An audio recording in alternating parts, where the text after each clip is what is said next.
Hello. Hopefully we're live. Sure I feel like we're always like, are we live? Are we not live?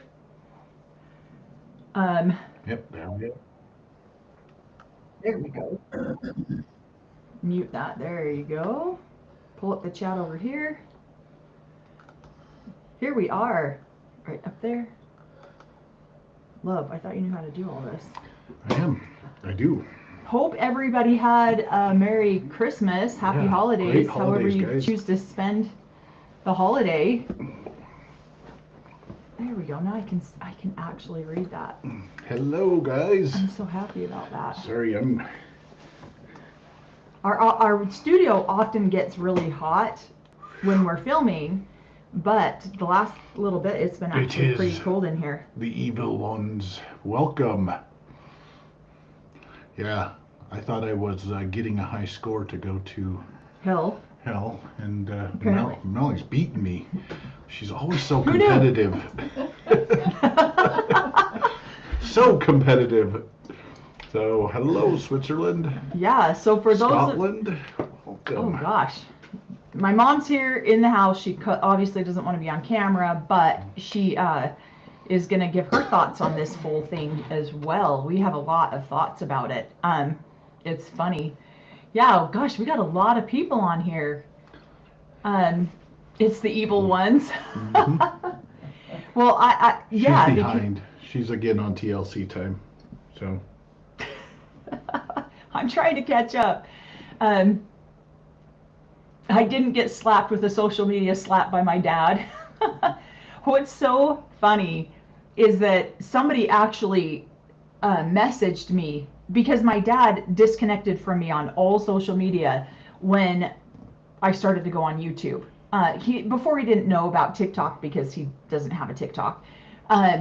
And so when I started going on YouTube is when he disconnected from me, unfriended me on everything, which is fine. But of course, he's still friends with all my children, Cory. And so if he has any posts that any of my kids are tagged in or Cory's tagged in, we can see what he's doing.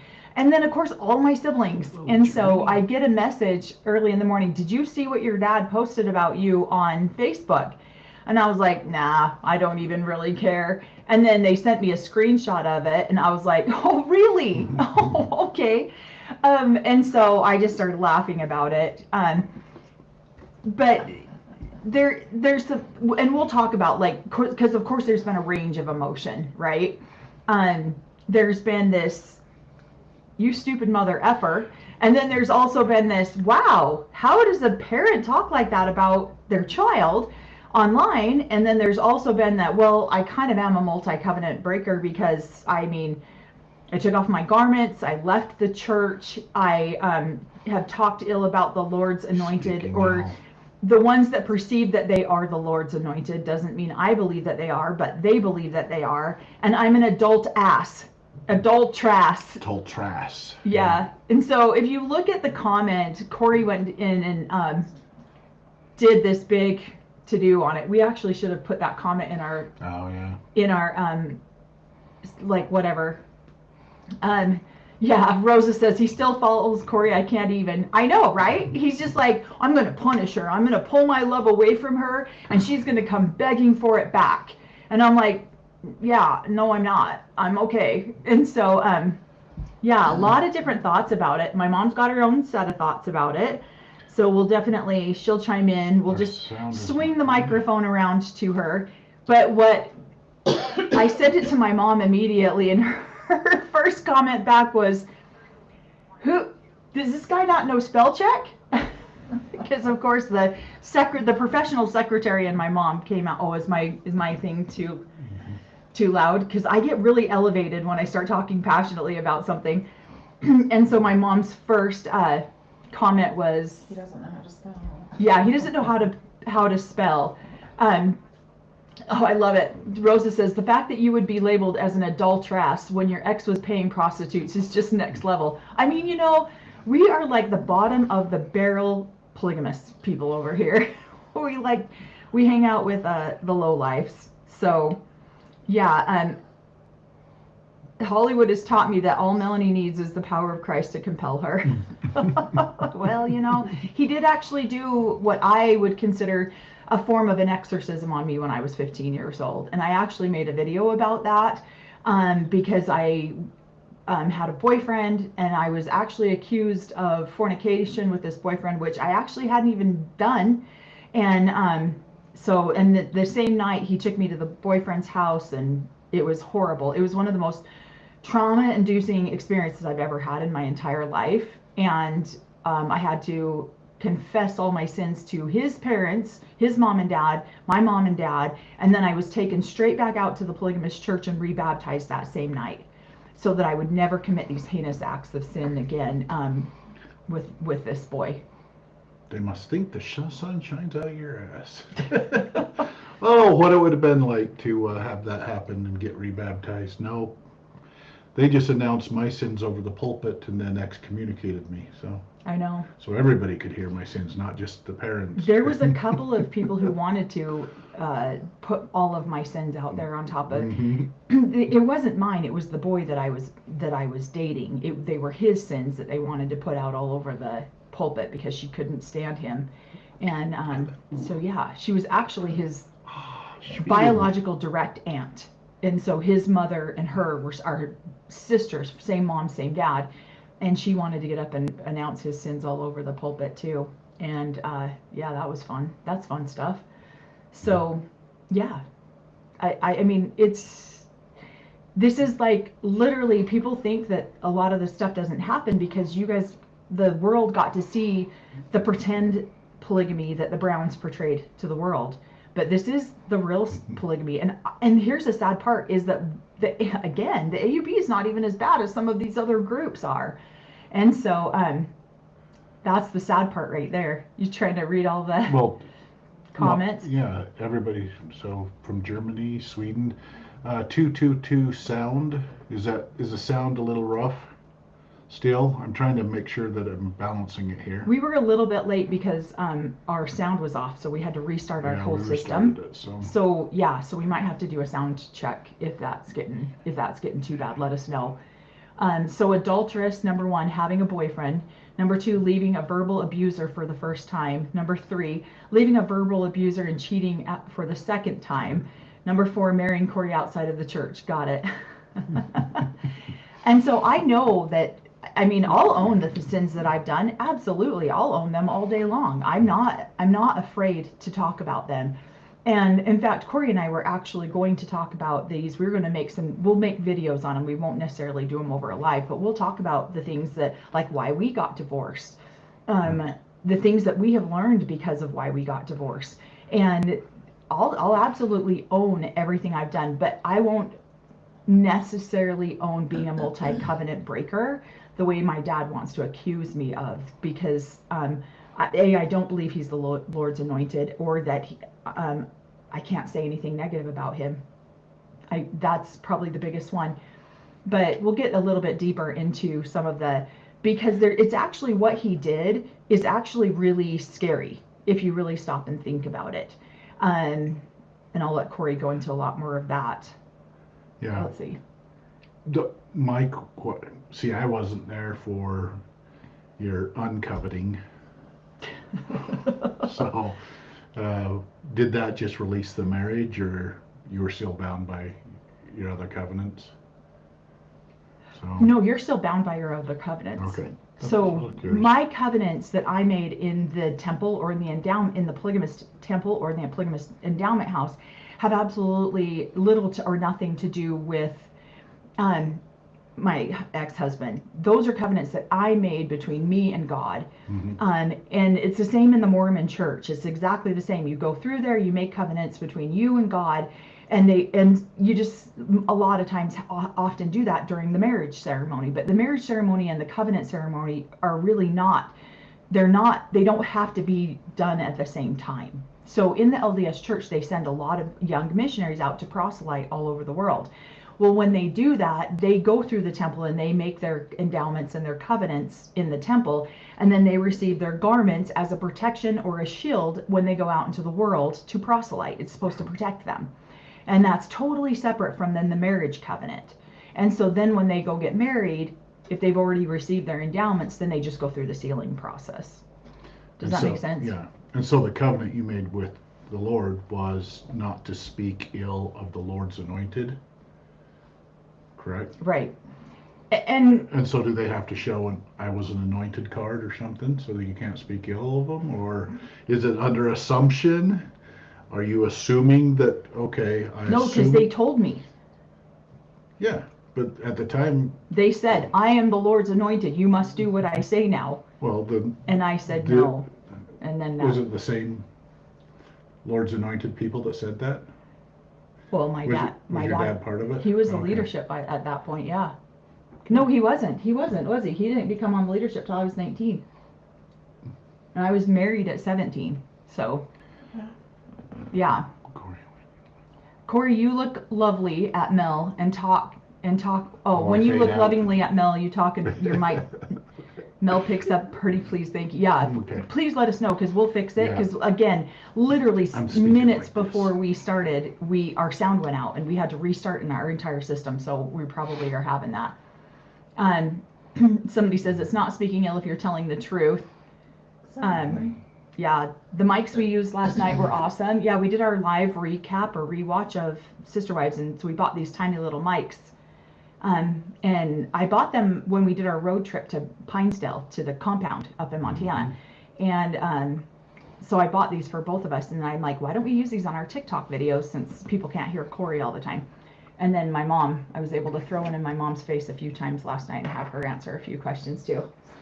So she's sitting right here too, so she'll answer some of the questions too. But let's see, I'm the Lord's pain in the ass, you must do as I say. Yeah, no kidding. So let's see, even Gandalf the White has insecurities, I guess. That is hilarious. Wait. Oh yeah. Yeah, I saw that. So I just can't remember who everybody is. I know. It appears Cory's got some siblings on here. I just can't remember which one of the siblings is who. Yeah, because he came to one of our Halloween parties as Gandalf the Grey. Gandalf the Grey, yeah. Now he's been transformed to Gandalf the White. Right. So. Yeah, so this is actually, I laughed at it when I very first saw it. And of course the person who sent it to me, I'll keep anonymous. I won't say who they are. But they were absolutely disgusted, and we knew that he would dirty delete it because he does, you know. But one thing he doesn't realize is the internet is forever, and people will always remember, and people will always screenshot, people will always see something, and so, and you know, we've been accused of deleting on our channel. I have ever deleted 2 comments on our channel, ever, just 2, and they were people who were promoting violence against another commenter in our comment section, and I went, absolutely not. And those are the only 2 comments I've ever deleted on our channel, because the internet is forever, and you know, and so's the Lord's word, and so's the Lord's word. Apparently I didn't. So I'm assuming, since he was able to delete it from his Facebook, that it was not the Lord speaking that night. So because the Lord's word would have went on forever, right? And a lot of people were like, man, although it didn't get deleted, but. For me, I said, this old man dipped a little too deep into that eggnog, and I want to know which wife he was staying with that condoned this. And it was probably, to be honest, probably his legal wife. She got some whispering from God that said, here, you need to publicly shame your daughter, because the Lord has whispered something to me. And so he went, screw it, let's do it. Let's put out a public defamation post. Yeah. Well, and the thing is I mean, for normal people and normal thinking, that's just hey, he just kind of went off the handle for a little bit and he deleted it. But most of the people that follow him are going to be the people within the AUB. Instead of calling it dirty delete, you should call it Davey delete. Yeah. And so he's got a lot of followers in the AUB, and they have a teaching called blood atonement. And so blood atonement is set aside for people who have broke their covenant are going to be damned to hell, and the only way they can be redeemed is through a blood atonement sacrifice. And it's growing up in our generation, it was like, oh, that was last generation that did that. That was in the 70s was the last time we were really, really young. But all it takes is one very devoted zealot within the AUB, and there are a few that went, oh, the prophet said this, and so to get on his good list or to redeem myself for maybe some sins that I have, I could blood atone her. It would save her soul. She would be get to go to heaven, and that's what we want to do. We love her so much that we would do this. And if you've ever watched Daughters of a Cult, that's what they were doing to some of their siblings that were speaking out against who he assumed he was the prophet, and they started speaking out against him, going, no, you're not. And so they felt justified in not, they loved that person so much that they would blood atone them. And it does. Most people in the AUB would be like, no, yeah, it's just a nutcase. But there are the few wonderful zealots that are attracted to every cult impressing the prophet that would probably show up to get a brownie point and earn their way into heaven. So yeah, it's frustrating to me because everybody knows there are a few zealots within it. So I personally knew a zealot or two growing up in the AUB. So your dad actually was probably one of them. For Rulin, he was. Cory's dad was a lynchman. The muscle. For Rulin Allred at one point. And and he got demoted, so. He did. And so that is actually the scary. Yeah, it is actually pretty scary if you really stop and think about it, because it's one thing if somebody in a high position says something, people sit and listen. Mm-hmm. They have a responsibility, and for him to put that post out there was extremely irresponsible, and it was extremely dangerous. And I hope that he realizes the danger that he has put me in now multiple times by doing this, by speaking out like this, in a rage or an upset or a frustration towards me. Because let's just make it publicly be known, if something were to happen to me, I truly hope the authorities would hold my father responsible too.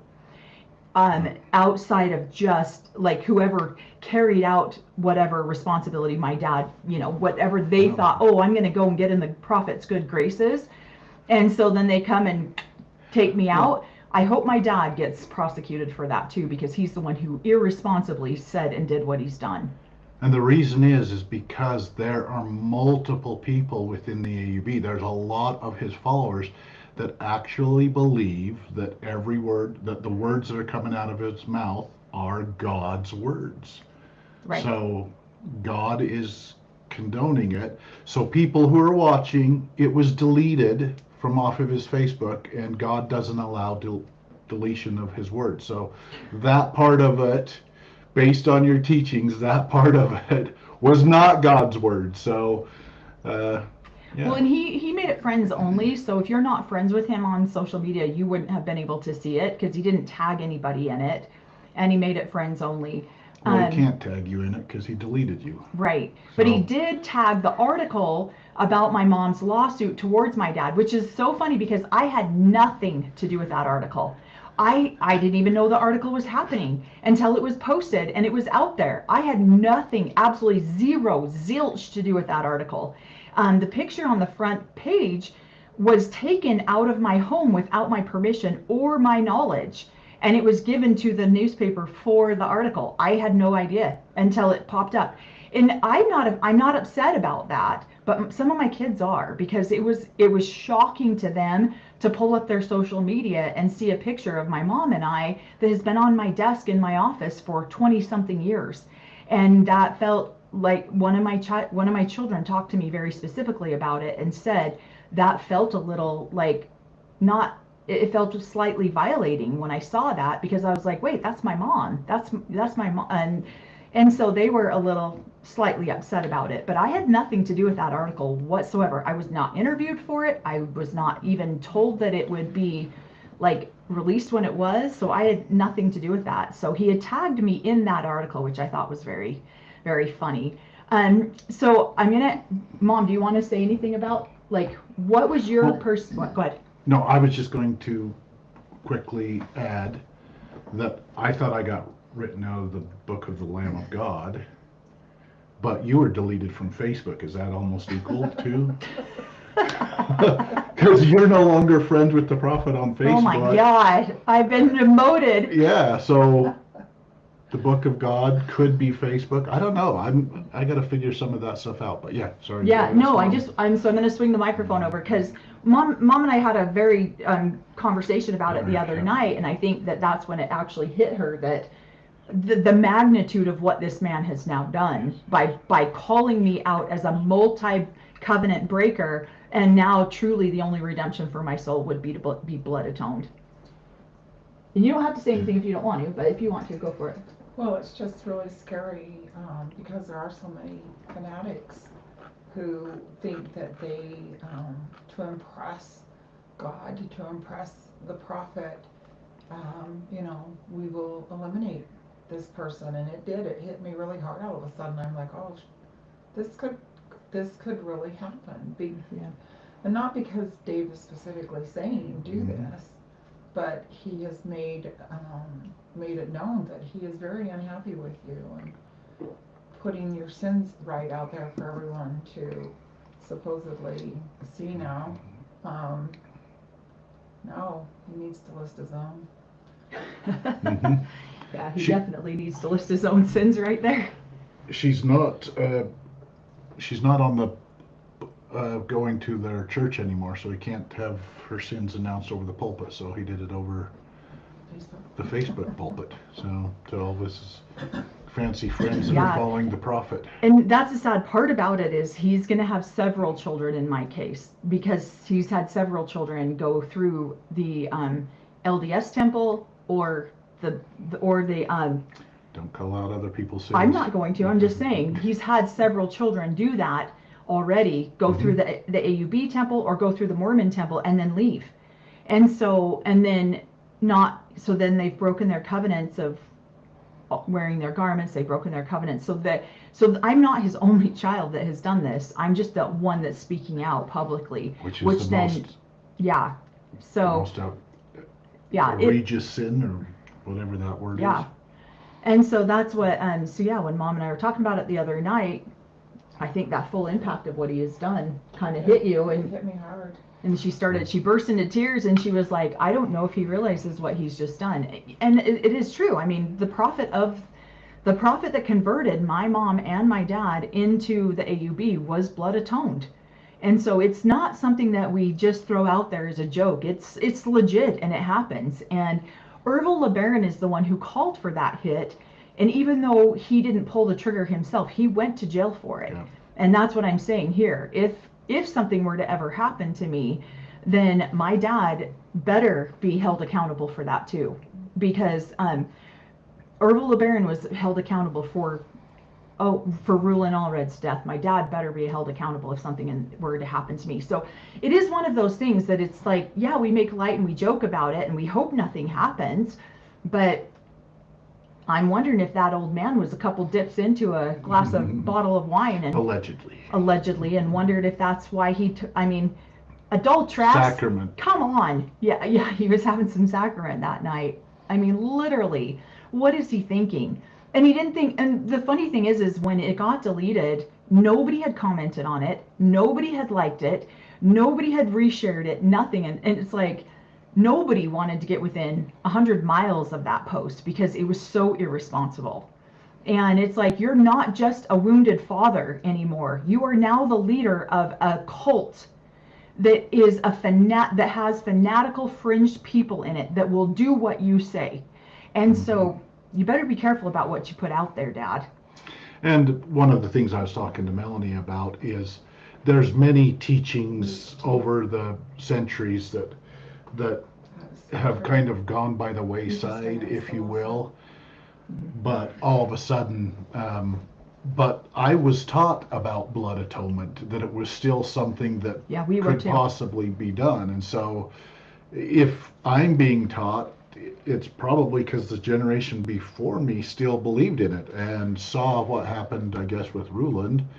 And so, but you don't teach kids about a, um, what is it, a teaching that you don't believe in. So, unless it's, hey, be wary, but Right. it's still being taught. And so, if it's taught, yeah, Then it's, then it's is it something still that they believe practiced? in. Yep. Yeah, I agree with this. I also wonder if he realizes that by posting that, he probably informed people in the church of the lawsuit who were unaware because of the restricted access to info.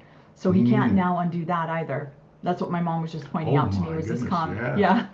yeah.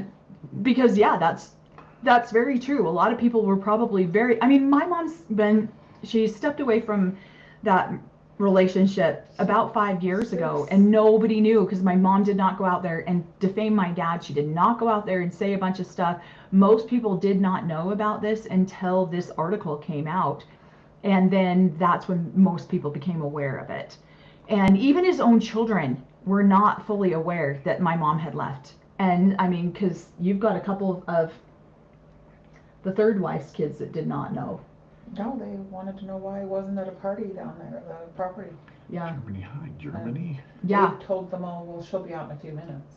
Oh yeah. Okay, that's right. They had a big party on the main common area, the compound that they live on. She hates it when I call it a compound. Because it's a mini compound. It's a mini compound. Yeah, we have the big compound. She says it's a complex, and I'm like, no, it's a complexing compound. Yeah. But the kids kept asking, was it for Mother's Day or something? Dad's birthday. Dad's birthday. So my dad's birthday, and half the kids were like, where's Aunt Sherlyn? Where's Aunt Sherlyn? Why isn't she here? And my dad just kept saying, oh, she'll be out in a little bit. She had left my dad. She's not coming to his birthday party, but none of them were aware of that. So that is how much my mom did not go out and trash my dad to anyone. But they came and visited. Yeah, they did. They went over there and visited with him. I wanted to answer this question. Oh shoot, it jumped. Can your dad be kicked out of the AUB? That's the one I was going to too. Can your dad be kicked out of the AUB because of this? Is he going to kick himself out? Yeah. He'll pick himself up by the back of the shorts and throw his own self out. So yeah, oh gosh, it is. No, not because of this.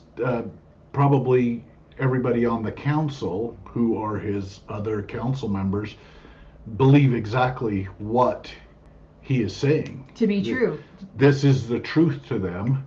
And so here he's telling the truth.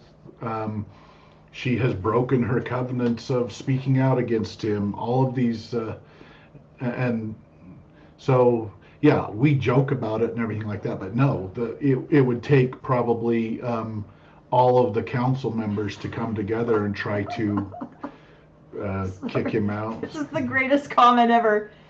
So your dad is a modern day Timu Brigham Young? Did you just say that is so hilarious. It was Timu. It's like, I don't know, it's like the dollar store of the Okay. internet. I like the British version Take it, of there's it. something I was gonna say too, and Yeah, instead of the dollar store, they have pounds over in they call it Pound Town. They call it Pound Town in Britain. I want to go to Britain and go to Pound Town. That'd be fun. Yeah. Dang it, there was something I was going to say, and then I saw that comment, and it just went right out of my brain. But no, they truly do believe that if blood atonement was committed, that's for my betterment. That's for the betterment of my soul. They're saving me. And so they truly do believe that. Okay, this is what I was going to say.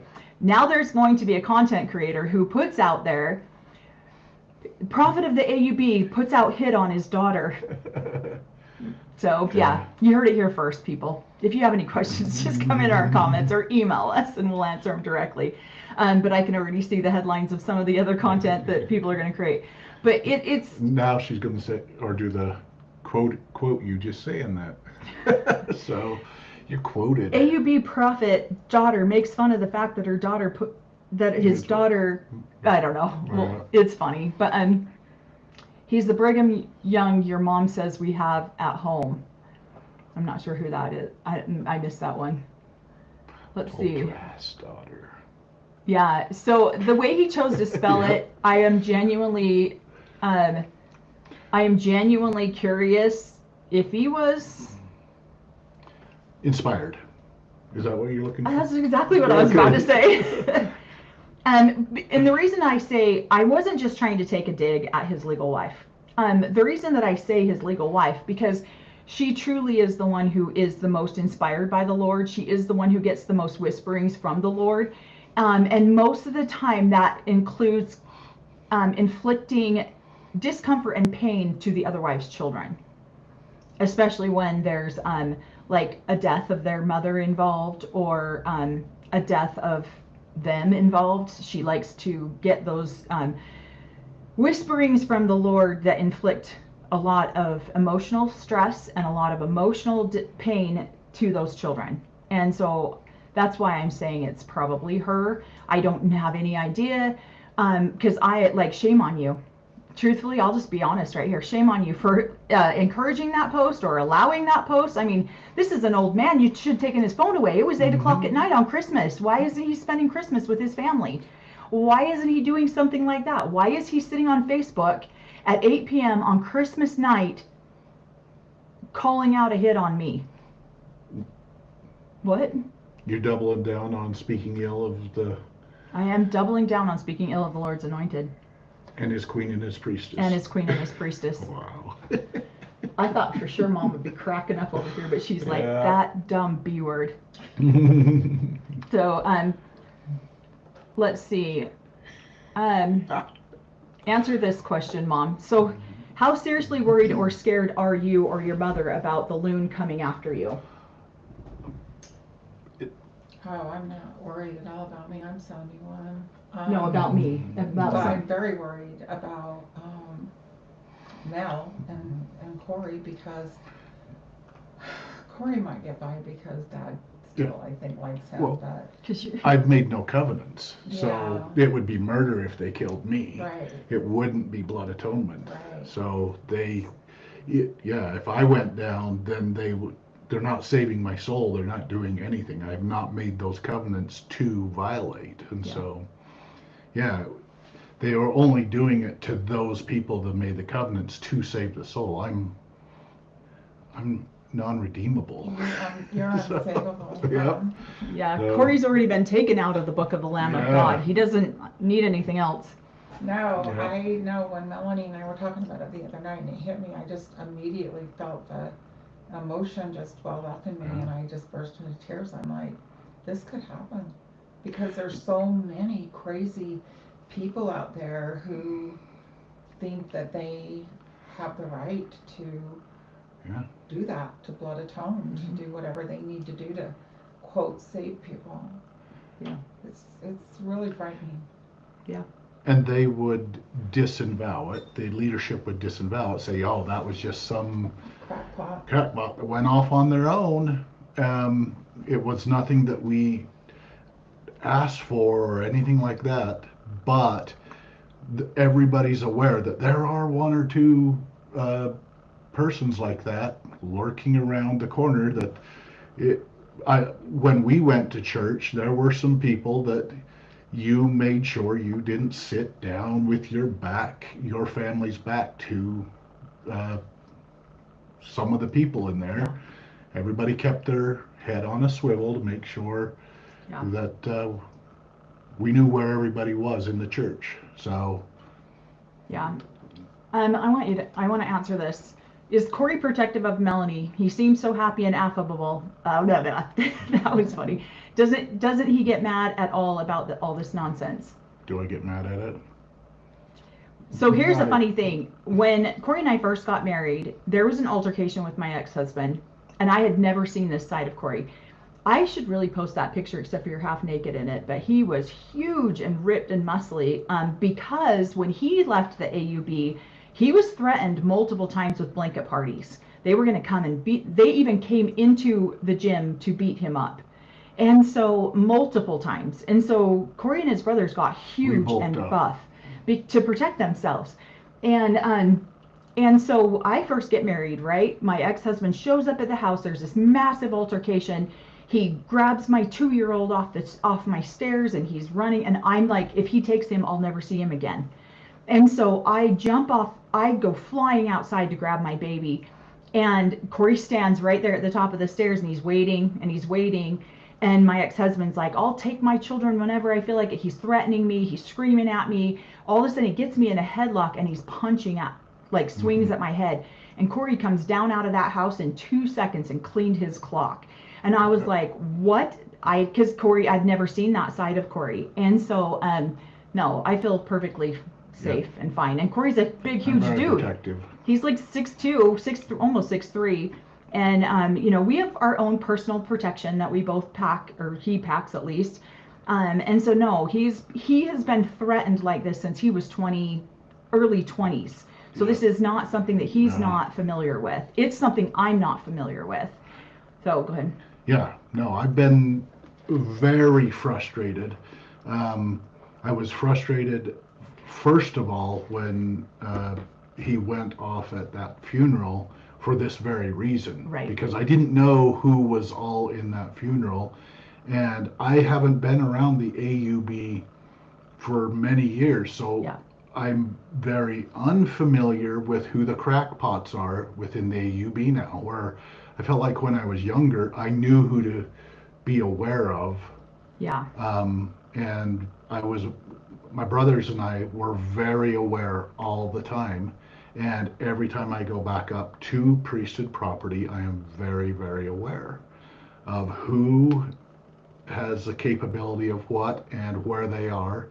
And so I'm very situationally aware of places I go into. So, and so, yeah, when we came out of that funeral, I was like, I don't know if we're going to go to any AUB functions anymore, especially by ourselves. So, Right. So, and he's not going to keep me away from my family or things like that, but I might not go alone. I've got this wonderful thing about polygamy is I have 37 siblings that would probably have my back. So right. Like Rosa's comment. I know I was going to pull Rosa's comment on here because I want to pull up Rosa's comment right there, but I also want to kind of like what happened to thou shalt not kill. This isn't killing. This is redeeming. This is the only way that my soul would be redeemed is because Cory has not made these covenants, so he would not need, if something happened to him, that would be killing. Mine would be redemption. And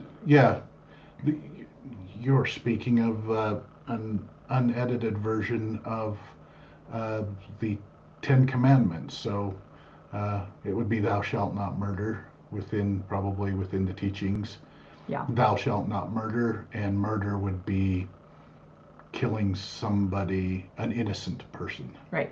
And I would not be considered innocent. So let me go up here and pull up. So new and different teachings. So I wouldn't say it is taught over the pulpit, but it is still part of the doctrine. I would say the odds of it happening are very small, but the system does attract extremists. Exactly. That's why I'm not like worried about stepping outside of my house. I'm not worried about that. But my dad needs to be more responsible with what he does. Absolutely. Yeah. And that's why we wanted to talk about it publicly. And we'll probably make a whole video around this again, because he needs to take a step back and stop being so emotionally driven. And he needs to stop and think about what the consequences are because of the position he holds now. And he's not being very responsible with his position at all. Yeah. So again, that's what I was. Half my family who said, "Did you ever hear about?" Well, my family heard about what blood atonement was, so it was taught to me by my parents, and it was also taught within priesthood meeting up in Pinesdale. So right. Us as priesthood holders learned about it. So right. Yeah. So they wouldn't teach it to me if they didn't believe it. So yeah. Yes, I do.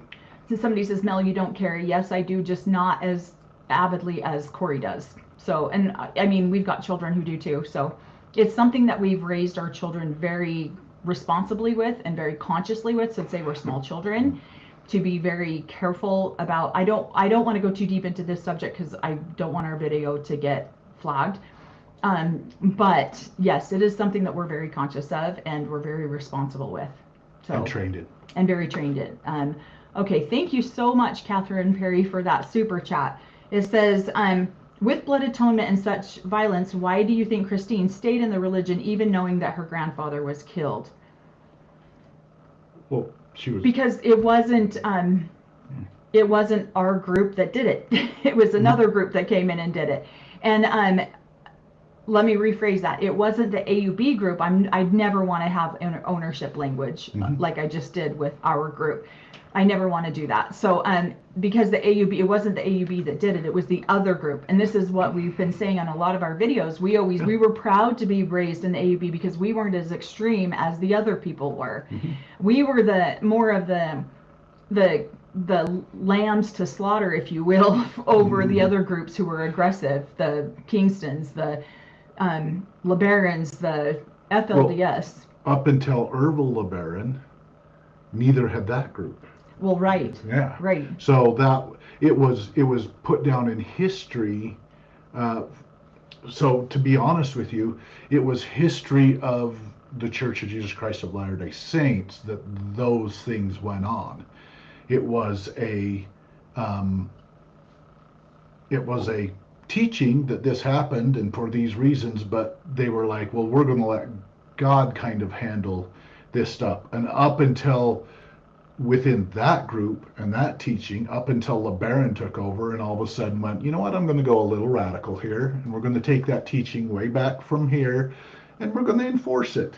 And so, yes, AUB has never enforced, to my knowledge, never enforced or. But you have also seen some of the extreme things that your dad even participated in Hinesdale. Yeah.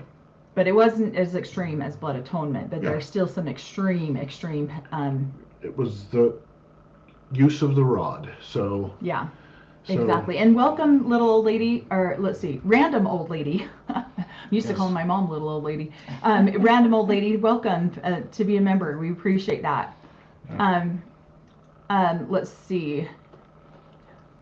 I wanted to answer this one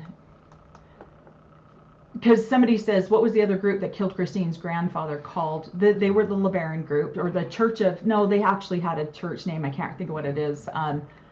Lamb of God. Lamb of God. The Lamb of God, go. yeah. The Lamb of God Church. But Rosa says the group themselves would say they were against it and mean it actually. But there is room for someone going rogue just to justify it. Yep, there you go. That's what we're worried about. That's what, and she says, I think more so than most people realize. Yeah, 99% of them would be like, no, we don't do that. And no.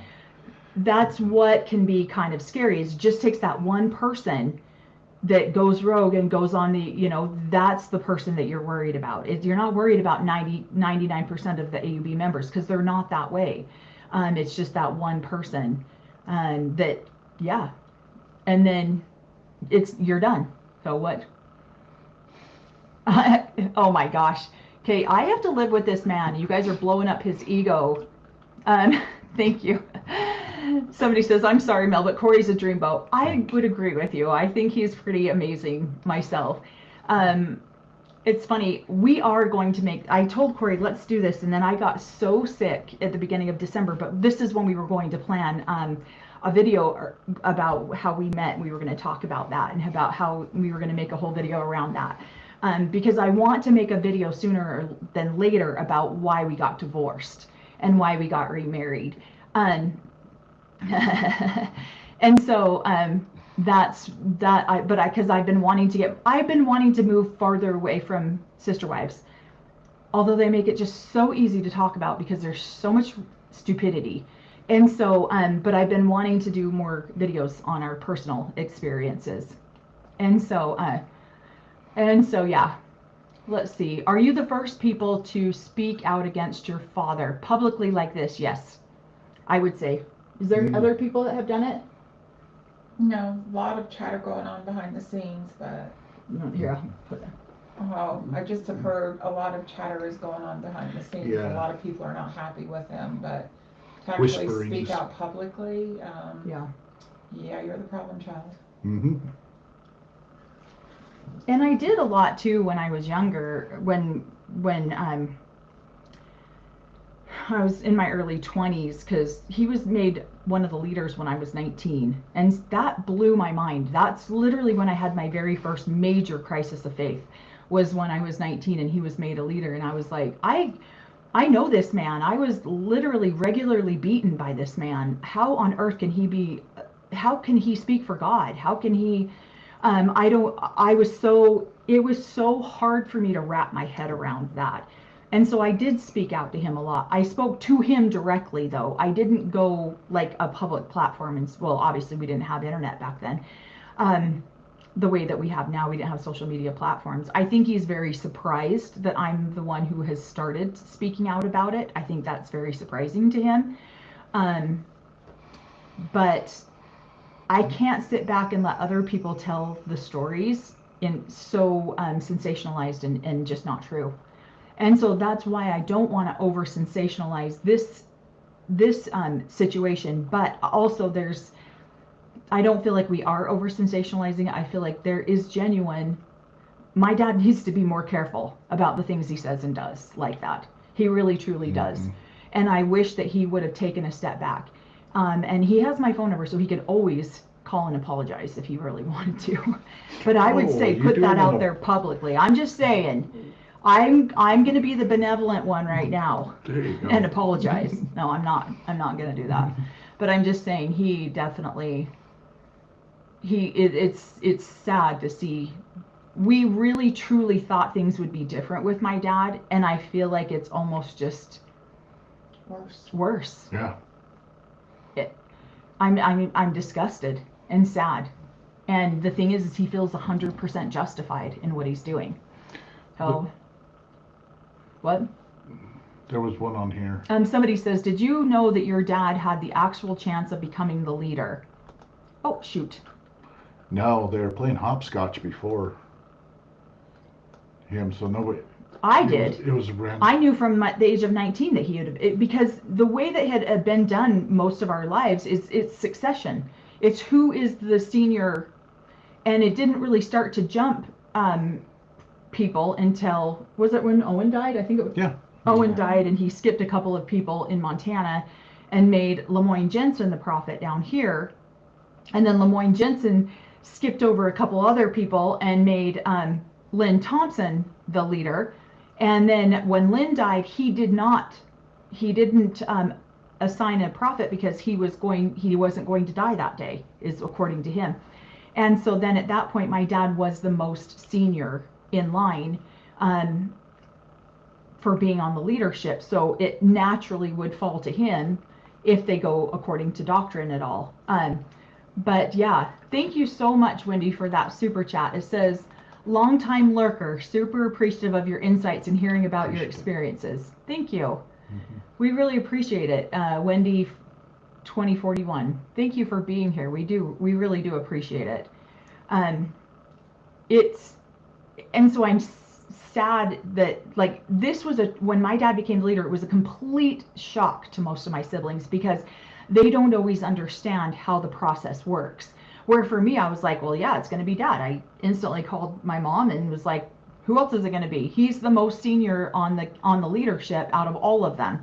And so, but didn't they put it to a vote or something? Yeah, they had to fast and pray about it.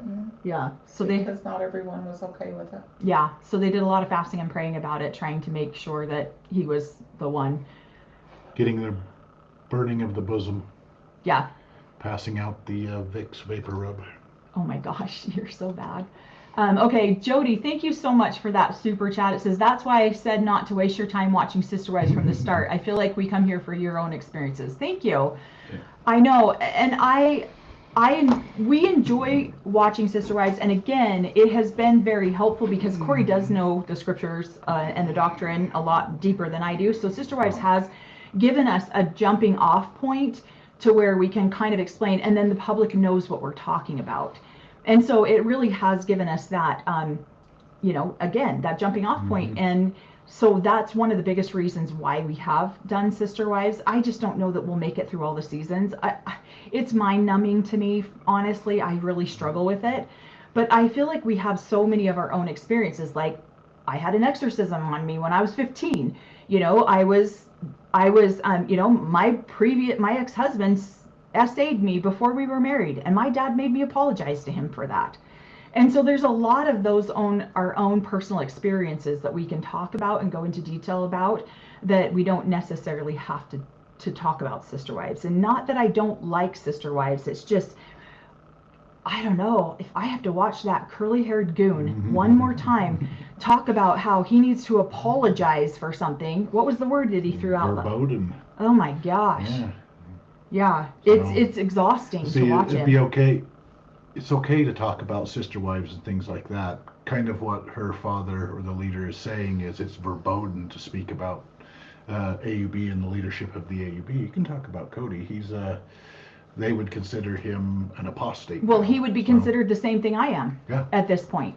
He would absolutely be considered the same thing I am, because he left and he's been accused of the exact same things I've been accused of. But so not speaking out against. He has, though. He spoke out against the AUB leadership? Yes, on the show he has. So he would be in the same group of categories that I am. You're just the only one. Look at you. That that's a get out of jail free card right there for you in your excommunication papers. Thank you so much, Wendy. She just gifted 10 people memberships to our channel. Thank you so much. Welcome. Welcome everybody who's new members. Let's see. And then thank you, Catherine Perry. She says, I'm not a fan of MTG, but lately she makes sense. I'm not sure who MTG is. And since you're afraid, I hope you all say publicly that you and Cory don't intend to unalive yourselves. Okay, let's say that right now. We definitely do not plan on unaliving ourselves. So in the event that anything does happen, you know right where to direct that back. Yeah. Let's see. I'm too happy. I'm always walking around with a grin on my face. So, what are you thinking about? Yeah. So, okay, here's this. What? Wait, Cory had to go ask your dad for his blessing to marry you. Why? No, he didn't. And I was actually pissed that he did. He was trying to be respectful, and he was trying to do things the right way so that our children, so that any children we had together would be accepted too. He wasn't trying to be, but I was over here like, bullshit, you will not do this. Yeah, I didn't want it to go through the grapevine that we were dating, so I just went up and introduced myself and said, hey, I'm interested in dating your daughter. And he's like, no, you won't. And so he said, you stay away from her. Yep. And I'm like, oh, well, I'll have a conversation with her then to see if that, because it was just one of the ways we grew up, and that was a whole conversation then we got to have, where she was going to be disobedient against her father's wishes. She obviously seemed, and we started having conversations about, well, yeah, I guess we're not part of the AUB. I'm not going to be a part of it. We're not going to be polygamists. We started to have deeper and deeper conversations. Yeah. Because at the beginning we were just seeing if we liked each other. Well, so, and then, yeah. Our like stuck. Yep. And then we both became very, very disobedient. Yeah, and that's the first time I've ever stood up to my dad. And I was 26, and Cory asks about me that night. You know, I'm loading my children into the car. Cory goes inside to talk to my dad, and my dad says, absolutely not. You stay away from her. She will either stay married to her ex-husband, and at this point, he hadn't even been living in my home for 4 months, 5 months. I mean, it had been a while. He had not been living in my home. I didn't know how to get divorced because I wasn't legally married. And so he'd already been moved out of my house. And so I said, and he goes, so she's going to stay married to her ex-husband, or she's going to find a man who already has an established family with wives and children that can just take care of her and her children. I'm 26 years old at this point with 3 small children. And I'm like, yeah, that's not going to happen. I am not doing that. And so that's what my dad informed Cory of. So we are standing in the front yard, and Cory comes up to me, and I'm like, how did that go? And I was already mad. I was like, you better not ask him. Like, I've got this whole women's liberation thing going on. I'm like, I don't need this. And so he goes, well, I guess we'll have to talk about it later. He said, no. Excuse me, he did what? And so then I said, well, come over to my house. I'll put my children to bed. Let's talk about it. And my dad, and then I gave him a hug, and my dad's standing at the front door looking all burly and all upset. And Cory pulls away, and my dad comes over, and he's like, did I just see that young man hug on you when I told him to stay away from you? And I'm like, excuse me, you did what? And he's like, this is what you're going to do, young lady. And I was like, no, I'm not doing that, Dad. Like, you don't. And this is the first time literally that I have ever directly said no to my father like this. And he was pissed. He was not happy. He was extremely upset. And I packed up, went home, and and he didn't come to our wedding. So yeah, he let that be known. Well, I was reading through my diary, and I think he said 4 words to me in 4 years. So it wasn't until your diary. You wrote it down in your diary. Mom's over here shaking her head like, that man is a fool. January 28th. Happy birthday, shithead. Sweet. Mom, that got a snicker out of Mom. Oh, Cory's kicking over our table. Thank you so much for that super chat, Melinda. She says, Cody is such an idiot on multiple levels. It is. It's so infuriating to watch this man. Well, he used verbatim. Is that the word he used? For a reason. Well, he's probably on Duolingo, but it is forbidden by authority or by the authorities. Oh, Cody. Yeah, say that word one more time, because I missed how you said it. Verboten? Yeah. Is that how he pronounced it? So German for forbidden, usually by an authority or authority figure. Yeah. Or by the law. And so he saw his great big fancy word, saw the definition, I am the authority. I can use this one against Mary to show her that I'm higher ranking. I'm still, might not be her husband, but until she gets another husband, I'm still responsible for her, so she can be a servant in the afterlife. Right. Yeah, Cory, I'm like, Cory, I need you to go learn what this word is and the full definition of it so that you can use it regularly on our live tomorrow. So we were laughing. Do you remember that night that Cory asked about me? Vaguely. Yeah, I don't even remember it. I didn't know if you remembered what Dad said when he came back into the house, or if he was ranting and raving about it. That he didn't have permission and that you would do what he wanted. Oh, here, wait, hold on. I guess he was surprised by that, huh? Oh, he was so surprised. He did not. Cory did not have his permission, and by dang, she better mind me and do what I just told her to do. I'm the dad. I'm the father. I am the priesthood head. Whatever. Yeah, that was a fun night. It's a fun night. I really liked Cory. Yeah. Let's see. I know. Okay, let's catch up on some comments here. Why does Cody try to be a poet? I don't know. He wants to immortalize himself. Because a poet or a journey creates this in his mind that he is the hero of the story, the hero of the show, and he's just dipped a little bit, you get beat up a little bit, but he will rise again like a phoenix at the end in all of his glory. So as a poet, as a prophet. Right. Okay, question number 1. When kicked out, can you earn your way back in? Yes, you can. It's a lot of work. As long as you don't murder. As long as you don't murder or commit adultery, or like there's certain sins that you cannot commit. Number 2, Mel's sister that has a YouTube channel, is she not a problem to him? No, because she has never gone through the temple, and she has not committed. She is not. She doesn't have covenants that she did. Literally part of the covenant ceremony, without going into too much detail, this is exactly the same thing, exactly the same way in the Church of Jesus Christ of Latter-day Saints, only they have removed the actual, in the temple there used to be where it's like a live action play that you would participate in, and then you would live action make this gestures and symbols. In the Mormon church, they have removed that. It is no longer, now you just watch a video and you no longer make those actual gestures.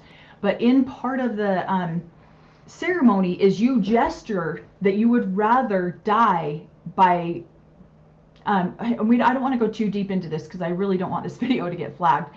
But you would rather end your own life in multiple different ways, and you actually have to go through the gesture process of ending your own life in order to, rather than break these covenants.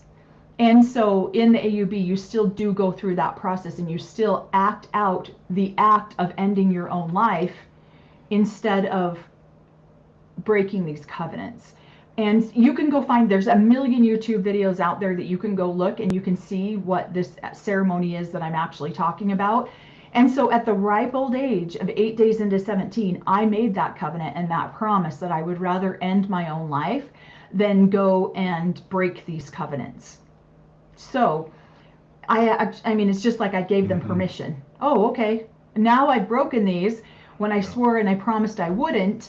So there you go. Here's your permission slip to go ahead and make me keep my word by ending my own life rather than doing that. Does that, hopefully, did I explain that? Because, okay. And her sister has not made those covenants, just like I haven't made them. So, so our words don't mean as much, if you will.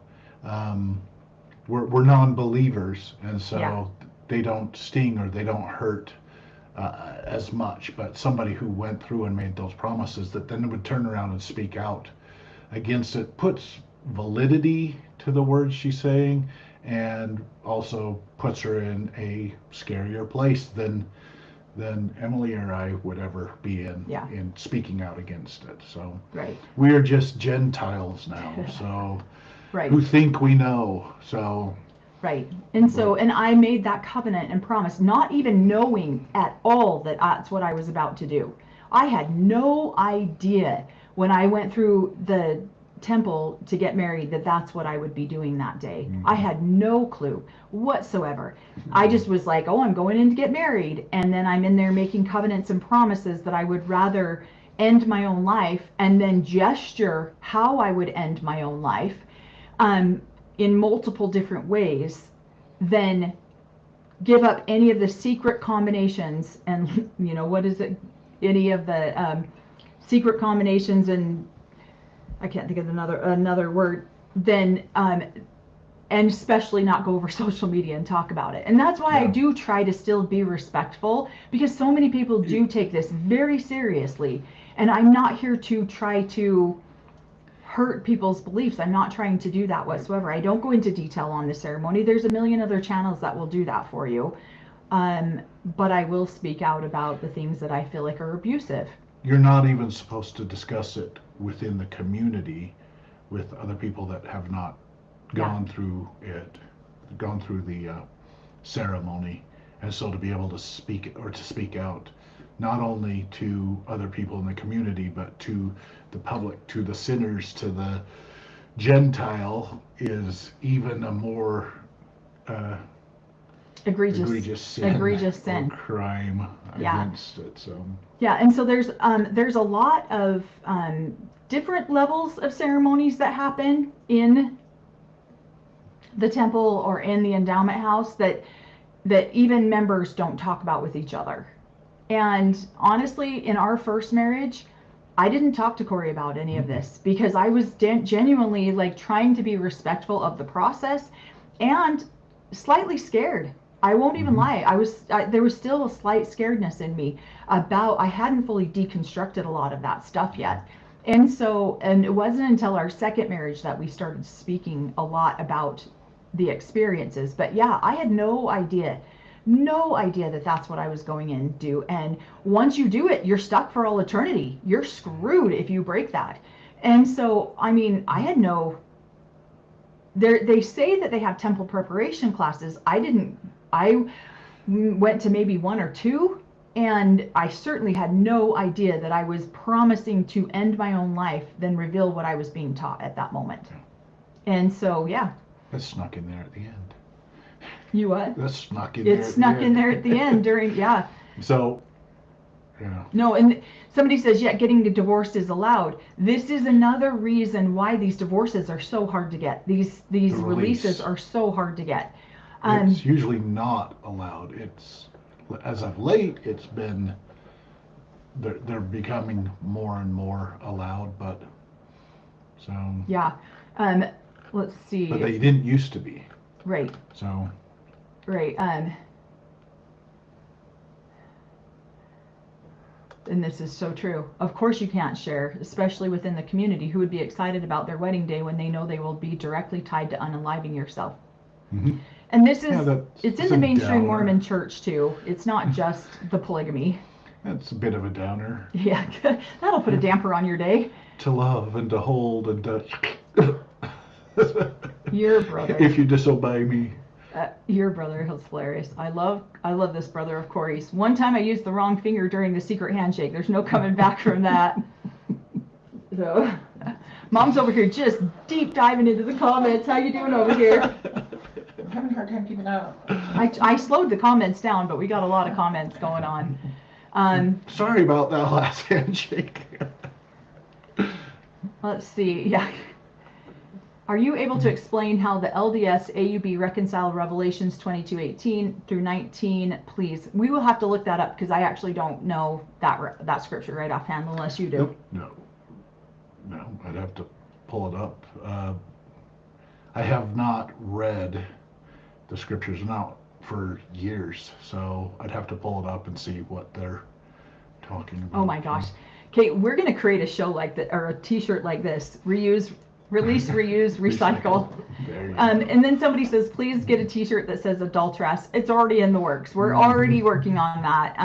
I don't think that I know my dad's intent with making this post was to shame and guilt me, but truthfully, I have taken so much shame and guilt from this man in my lifetime. I have no interest in picking up any more shame and guilt from him. And so I don't think that he fully expected me to put him on blast for the post. So I think it backfired on him a little bit. I think he's a little bit like, oh shit, what did I do?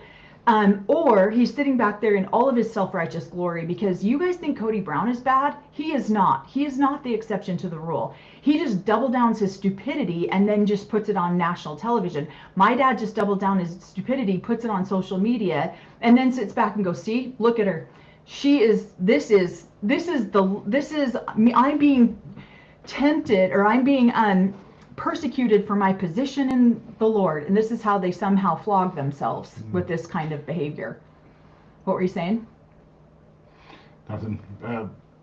Just he turned you over to the buffetings of Satan, and now you're retaliating, and it's rude. I know. So. Yeah. Yes. Yes, I'd buy the Adulteress t-shirt. Oh, it's coming. It's going to be here soon, I promise. The curious part too is if everybody is wearing it, they wouldn't know. Then that would diffuse the old blood atonement. So that's way too many adulteresses out there. So are men allowed to get releases? If so, what are the reasons? Yes, men are allowed to get releases. So when Cody Brown says that, that's not true. But it is very, very exception. Yeah. It is not most people just say, if the man were to go in and get and ask for a release, they would be chastised severely for letting their relationship get to the point where they would want to get out of it. Mm-hmm. So they would be very severely reprimanded and told to go. I mean, I don't think that a man would get a release. I mean, there would be some time that would have to go through that. It depends. So if he went in and said, hey, I would like a release from Robin, well, why? And he could give his excuses, and if the PSR or the leadership would go, hey, she could probably be cool in our house, then they might grant that release. But if that release, recycle, and reuse. But to be, first of all, yes, I'm sure there's men that said, hey, this is not working. then they're given advice. But if they do ask for a release, it's probably a mark on their board where, okay, well, then you better figure your other relationships out. We're not going to give you more wives if you can't be a leader to all of these wives. Right. And so, yes, hey, you know what? I'm done. I got 4 wives. I only need 3 to get into heaven. Let me release this one back into the community. It's a catch and release policy. So I'm going to release her back into the community. And I'm just going to stick with my 3 wives because there's no way they're going to give me a 4th, 5th, 6th, and 7th. So I will never become the leader of the AUB because I'm only going to stick with 3 wives and get a celestial kingdom. But if my goal is to reach leadership or other things, then I need myself a quorum. And that could work too. You could have a quorum. She's a number. 7, you could have 9 and you can release 2 of them. But once you start the catch and release, then it's one of those things where then they're going to expect you to release them every time. And so they're not going to give you other wives after that. So it's very true. So no, I just put the comment from Rosa. It's very, very rare that it happens. And Cody's not going to he's not going to go to the leadership and be embarrassed. He said that he once went to the leadership and asked them. I think that's an absolute lie. I don't believe he actually went to the leadership and asked them. My mom said the same thing. I said, do you think he really went and asked for release? She's like, absolutely not. Absolutely not. That man won't be shamed by the leadership when he's as important as he is. Cody the man might have. Cody the ego probably wouldn't have. So right. Thank you, Annie McCarthy. Welcome to being a member. And then Jody says, thank you for that super chat, Jody. It says, no disrespect. Don't mothers help share, explain. I agree with you. I think what you're saying is, don't the mothers share in the responsibility of of the abuse? And I have said many times on this channel, I have had a harder time with the women because biologically women are, okay, I want to be careful about how I say this. We are programmed, we carried this child. How on earth do these mothers allow this abuse to happen? I've had to do more healing with my mother than I have with my father, for sure, because of that. What would you say to that, Mom? And this isn't a shaming session on my mom, because we have done a lot of healing around this, and we've talked a lot about this, and I'm probably more vocal and blunt with my mom than I probably should be. Maybe I should be a little bit softer, but I definitely I personally have blamed the women in this religion more than the men. But what do you have to do? You have to say anything on it? You don't have to. What do you want me to say? What do you want to say? How do you feel about it? Do you blame the women for it? I do blame the women. I blame myself because I was extremely abused as a child and continued into a relationship of abuse. And it took me years before, going through a self-improvement class, self-help class, was when I finally realized a lot. And I just basically said no more at that point. And I could have taken a stand years before that, but I didn't. Out of fear, out of lack of being worthy, and kept thinking I needed to do better, become a better person, and teach my kids to be better people. But it was never going to be enough. It was a fruitless endeavor. So it was totally pointless, because we were never going to be enough for him. So now I'm grateful that I know that God is a father, and I believe that he's a loving father, and he's the one that I want to account to, not Dave and his cohorts. Opinions. So no, we have done a lot of, and I've even called my mom on a couple of videos that we've done, and I'm like, how do you feel about that, Mom? That got a little spicy there. And because I never want her to come away from one of these feeling the shame. That's not my goal, to have her feel shame and guilt. That's not it at all. It's healing, and it's what, let's talk about this so that we can heal through this. And I always remind my mom, when you heal, your daughters will heal. When you heal, your children will heal, because it's just part of it. That's just how it is. When we heal ourselves, the people around us can heal. And so it's never here. I'm never here to shame my mom about anything that has happened, but there's some definite abuses that have happened that we'll talk about. So okay, sorry, go with your thing. No, she just says Revelations 22:18 and 19. I warn everyone who hears the word of the prophecy of this book.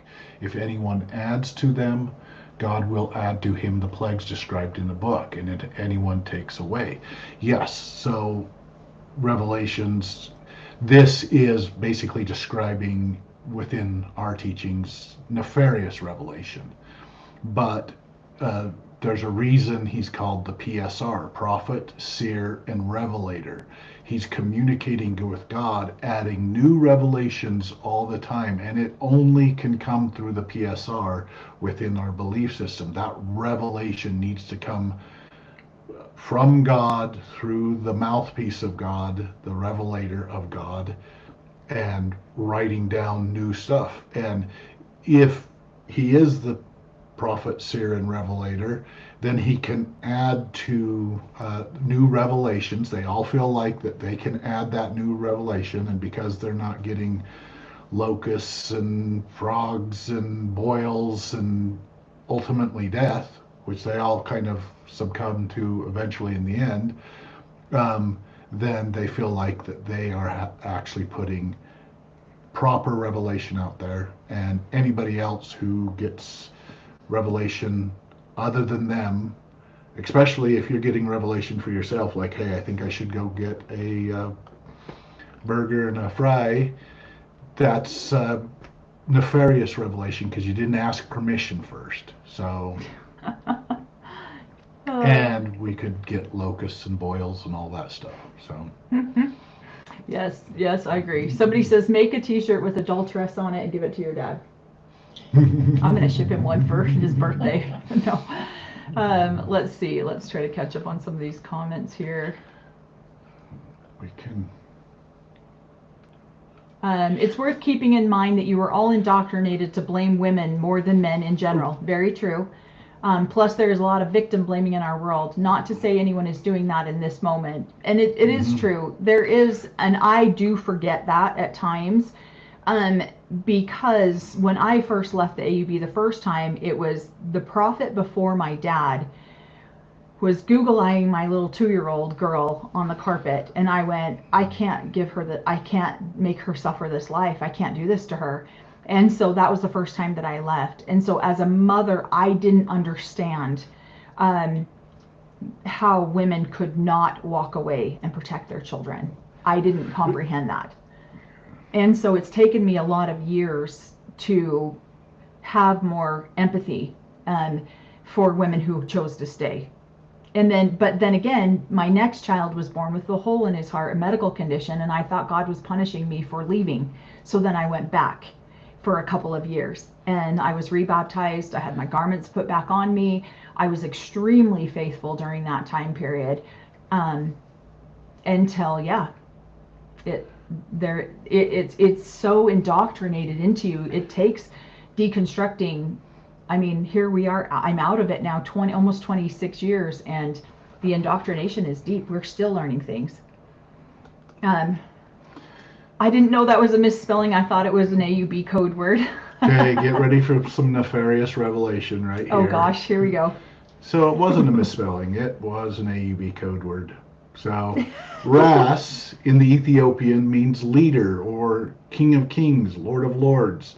And so he was basically breaking some of the covenants by probably putting her in line to be the next first female PSR, so which is blasphemy among itself. So there you go. You heard it here first. You heard the nefarious revelation right here, that it wasn't, the Lord doesn't misspell things, so He was just assigning her a new Higher position. ranking within the AUB. The first PSR, female PSR. Good going. Getting ranked way higher than Look me. at me. I've excelled far beyond what I even thought I was capable of as a Yep. small child. No, so no, and I know we make light of it because honestly, sometimes these subjects are heavy and they're scary, and so we make fun of it, but at the same time, we do take it very seriously too. What are you looking at? Yeah. Oh, yeah, I just saw that comment as well. Yeah. I'm gonna put that one up there. Yeah, 10K my ass has never happened, but looks good for the wonderful AUB. Yeah, a lot of people have said that that's just a number that I think they just randomly throw out there.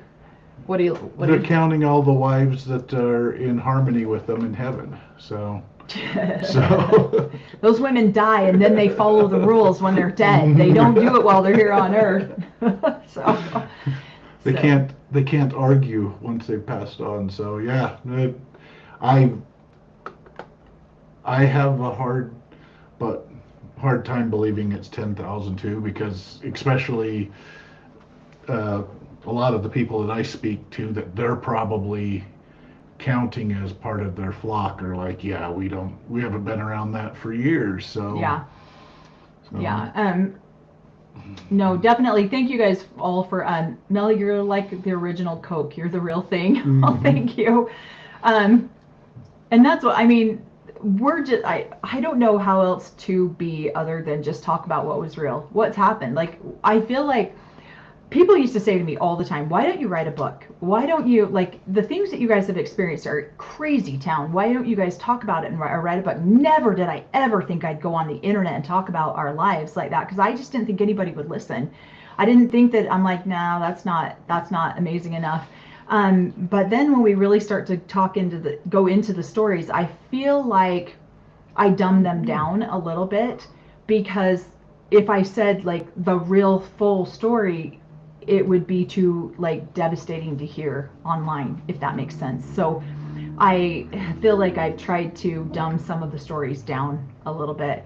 And I probably shouldn't do that. We probably should be more honest and real. I feel like we do try to be as honest as we can, but sometimes it's like, ooh, once those words start coming out of your mouth, you're like, that's pretty horrendous. How did I get that word right? Horrendous? Horrendous. Yeah. So yeah, it is definitely a crazy way to have been raised, and we have some pretty intense stories. And I thought my childhood was intense, and then I listened to some of Cory's childhood. And when we go back to the women and blaming women, when I first started dating Cory and I went to Montana, I literally chastised his mom. And I was like, what are you doing? Why would you ever let them do this to your children? And I was genuinely serious too. And I really chastised her hard. And she was like, that was what you did. Like, you never questioned it. Part of the ceremony is you don't question the leadership. You don't question these types of things. And so you have to make these promises and covenants or take your own life, or in order to live in the community or be a part of things. And so she's like, we just didn't question it. They told us what to do and we did them. And I was like, and I flat out said to her, shame on you for letting them do that to your children. Yeah, but they practiced. We were the practice kids. So it didn't work out. And so it was like, okay, let's not do that to the next group of kids. And so my children would never be the practice children like that. I would never allow them, not in a million years. And so I did feel bad, because that wasn't my goal to shame her. I was so stunned by some of the stories that I have heard about Cory's childhood that I was just like, I was dumbfounded. That's why we don't tell them, because then it would be like Melanie going, no, that never happened. And we're like, ta-da! Mm-hmm. And you're like, that did happen? Yeah. Yep. Yeah, it is terrifying, some of the abuses that have happened. And then we're just learning. So no, and then you get a leader who publicly calls one particular person out, like my dad just did, and that adds a whole different level of terrifying. So yeah, I want to put this one up. Did you see Cody's face last night when Mary told him he would no longer silence her or shut her down? Total panic and anger. Yeah. I was so proud of Mary last night. She did such a great job. I loved watching her. If you've watched our video, we made a quick live reaction. We just kind of watch it and then make a live reaction, and we'll do a full recap on it. But the bonus scenes, the More to Love scenes, come on tonight, I believe. No, tomorrow. Mm-hmm. They come on tomorrow. So we like to include those bonus scenes in our recaps. They have there's a trend on TikTok where there'll be a flinch at somebody and then it's like, bam, take him out. Yeah, he did. He looked like that kid. He coming in there, I'm big, I'm strong, I can do this. Ooh, he's in this car just psyching himself out that he's a big kid and he can go talk to Mary and everything, and then sits down and there's a few of the conversation. I'm going to use some big words, and then And she does this. Yeah, he's flinching back like, calm down. You don't, whatever the word was, vermouth. Yeah. Trying to do his spell to calm. I'm going to use a spell on you, calm you down. Yeah, that's so funny. Thank you so much, Catherine Perry, for that super chat. She says, Cory, Yes, sir. Did your parents' time in the military make them more likely to bend to authority? Yeah. They were. My dad was definitely taught to follow leadership, and so when he accepted leadership under and believed that the leadership was a mouthpiece of God, then yeah, when he was asked to do something, he did it. So Yeah. So and he typically did it without question. Yeah, might have some questions here or there, but more along the lines, how do I get that done? And then once that leader was murdered, then he was no longer, basically, Owen became the leader at that time and retired my father. Mm-hmm. So then he was just another old man or polygamous man up there in Pineville. I'm trying to remember the dates because I do think he got a couple wives after Rulon died. So yeah. But yeah, basically then I felt like then Owen came in and was more along the lines of, okay, going to create more of a peaceful world for the AUB. We're not going to be. Yeah, I think Owen was so traumatized by the death of his brother that he went. We're pulling this way back, and we're going to be a more kind and more open society. At least, exactly. Would you say that? Yes. Yeah, and so he bent to a lot of people. I wanted to just put this one. Melanie, do your children have a relationship with their dad? Not if they don't have to. He really puts himself in their way a lot. Kilt. Oh, it says kilt. Yeah, Cory's Scottish kilt. And has a handmade kilt from Scotland. But yeah, no, they don't have a relationship with him if they don't have to. He puts himself in their way a lot and wants to have a relationship, but he would show up for a month and then disappear for 6 months. And then he got lonely in the world and would need to feel like he mattered. And so then he'd show up in their lives again for a couple of days and then he'd disappear for months. And so one year on his birthday, my kids tried to reach out to him, and my daughter spent the entire day calling hospitals and police and jails to find out if she could find him. She found him in a jail in Nevada. And so my kids have really pulled themselves way back from him because of that. They don't want, it's so toxic that they just don't want to have that be a part of their lives, and they don't want to have it be a part of their children's lives. So my daughter was married last June and he was not welcomed at the wedding. And then he's not really welcome to be a part of our granddaughter's lives, thank goodness. Some people on Reddit think he pooped his pants as he ran away. That Cody pooped. Oh yeah, she scared the shit out of him. Literally. He looked, I'm sorry, I don't want to name call, but he looked like the biggest douche standing there leaning against his $120,000 car. And he got it on sale for $114. Sheesh. So I just think it's ridiculous. It's like on Christine has to take him to court and sue him for child support. And he's standing there with like his douchey hair, his douchey shoes, and his jacket and his big huge cross on his fort, like on his chest. Like And all of his jewelry, I just think he looks like the biggest douche I've ever seen. And it's like, I really struggled with that. I'm like, dude, instead of spending $120K on a car, give that to a stylist. Let somebody else dress you. Let somebody else do something for you. Because, man, yeah, I don't know. Somebody says, why are they wearing the crosses? I have no idea. I did have another content creator reach out to me and ask me, what? About if I thought they were going to try to start their own church. I really have no idea. If they're going to do that, I wouldn't be surprised. It's very lucrative. It's very financially lucrative. I mean, he did say recently that he would like to retire his pretty shy wife from reality TV. That would be a great way to do it under a tax exempt umbrella. So, yeah, I just think he looks like such a douche flute. So bad. How do we hype your videos? I haven't figured out what button to push. So actually, when you like the video, it should pop up a hype, and it doesn't allow you to hype a live until the live has been active for a certain amount of time. And then you can go hype the lives.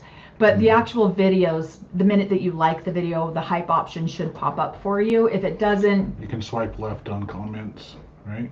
Yeah. On the comment section, there's a little the little hamburger in the right-hand corner. You can just swipe to that, and that pulls up the hypes. So thank you, guys.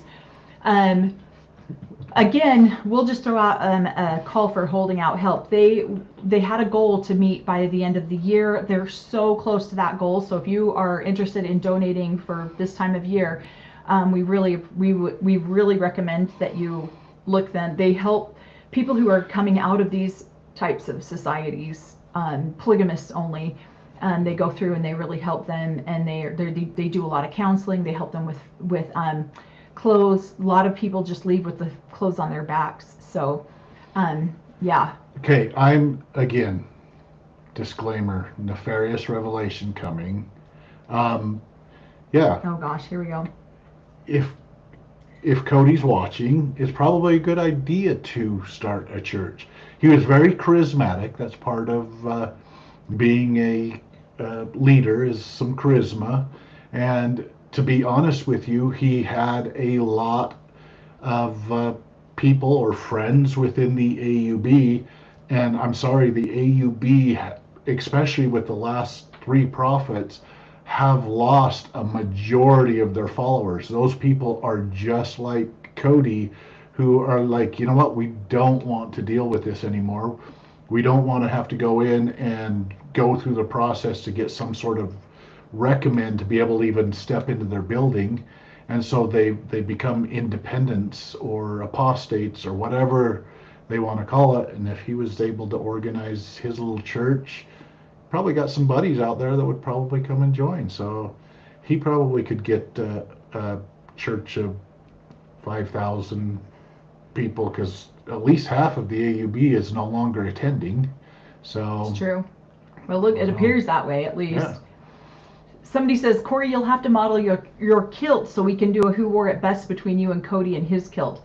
I will post a picture of that on our Instagram. He has the hottest picture of him in his kilt. So he had this kilt handmade in Scotland, and he had it. It was being delivered. I just wear it when we get married, but it didn't get here till a little bit after we got married. And he looks so good in it. And what's funny is when we got married, I had a 2-year-old. I started dating Cory when my little guy was like 19, 20 months old, and when we got married, he was 2. And they have the Scottish festivals here in Utah all the time, which we go to. And my little guy, Cory would wear like Darth Maul boxers or Tasmanian Devil. Stuff under my kilt. Yeah, Tasmanian Devil boxers. And my little 2-year-old, he's like, you want to see what he's wearing? And he'd rip up his kilt and show everybody Cory's Darth Maul boxers. So Cory had to learn really quick because he got baptism by fire with 3 kids when we got married. So yeah, it's definitely, he looks very, very amazing in his kilt. And he does have a set of bagpipes, but he doesn't play them as well as he would like. Nope. Somebody says we already know who wrote it best. We already know who wore it best. Okay, let's grab. Yeah, Mel says Cody's got to ditch the car and get a stylist. I just think he looks like such a douche. What? I think it's funny because his little stomach was hurting probably. Yeah. He's going on his little thing. He's like, no, I gotta talk to Mary. Oh, my stomach's hurting. Oh. So I got food poisoning it. And I found it just awesome that they did their conversation on a park bench with nobody around in case it got heated or in case he needed to run to the bathroom. So that was genius. It's like I can talk to these wives in public at a restaurant, but Mary, no. And I think Mary is probably the same way. Yeah, do I want to be seen in public with this clown? I don't. Let's take it to a park bench so I can just get up and leave when I'm done with him. So Right. And I agree with this. Your mom winning her lawsuit will help so many others. I'm keeping my fingers crossed. The AUB needs her to win. And again, the attorney that is helping my mom with this lawsuit came from Holding Out Help. My mom would never have been able to afford to do this lawsuit without Holding Out Help's help doing it. So that is one of the biggest reasons we're promoting them as much as we are, is because A, we absolutely love what they do, and B, this is not a cheap lawsuit, that's for sure. My mom would never be able to do this lawsuit without the assistance from Holding Out Help. So yeah, what were you going to say? well, just if she does win this lawsuit, that will be 2 women, 2 wins for the women, 0 wins for the AUB. So What's the other 2 women? well, your mom's doing hers, and what was her name? Virginia Hill. Virginia Hill. Only 2 women. The only 2 women that have sued AUB, and right now, hopefully, it's 0 for 2. So Yeah. So Somebody- it's interesting that the women are suing AUB. So Yeah. So somebody says, as a Scottish woman, I never want to see Cody in a kilt again. Cory is very amazing in a kilt, and I'm going to post a picture of it on our. Are you good with that? Sure. You're like, yeah, I look It depends on amazing in which that one. one. The one you sent me when we were divorced, and you're like, look what you're missing out on, girl. And I was like, yeah, you like that one. So I'll make sure I post that one. Would love to go to the Scottish Festival in New York each year. Love the kilts. Yeah, we pretty much try to go every year. And Cory does play, he does have a set of bagpipes, but it's funny because, our house isn't small, but it's not big.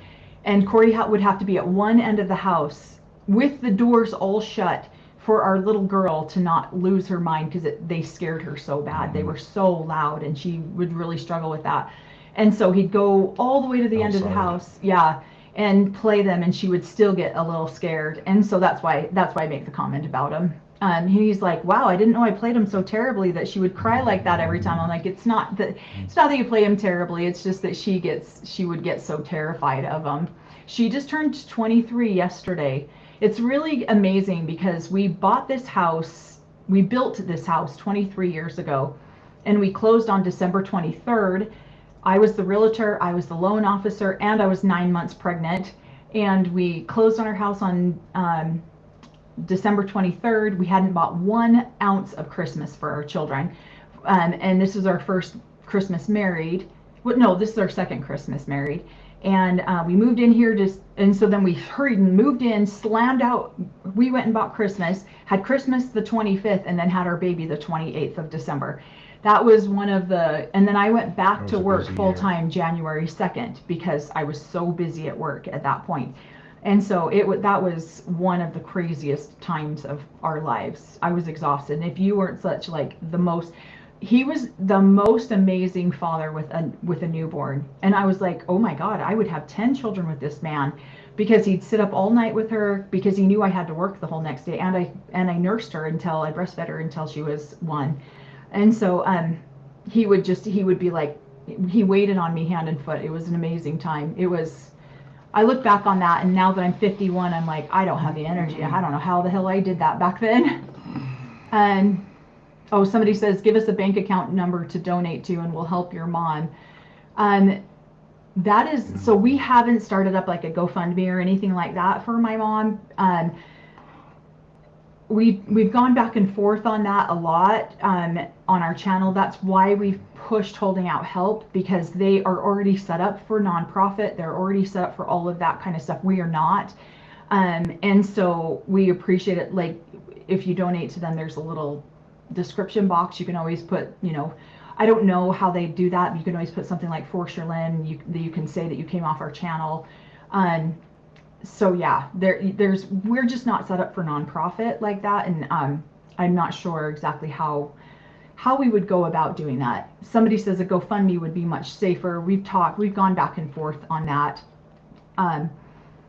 But yeah, I would definitely, I know Growing Up in Polygamy also promotes Holding Out Help, and then they also promote Hope After Polygamy, which is another organization that helps.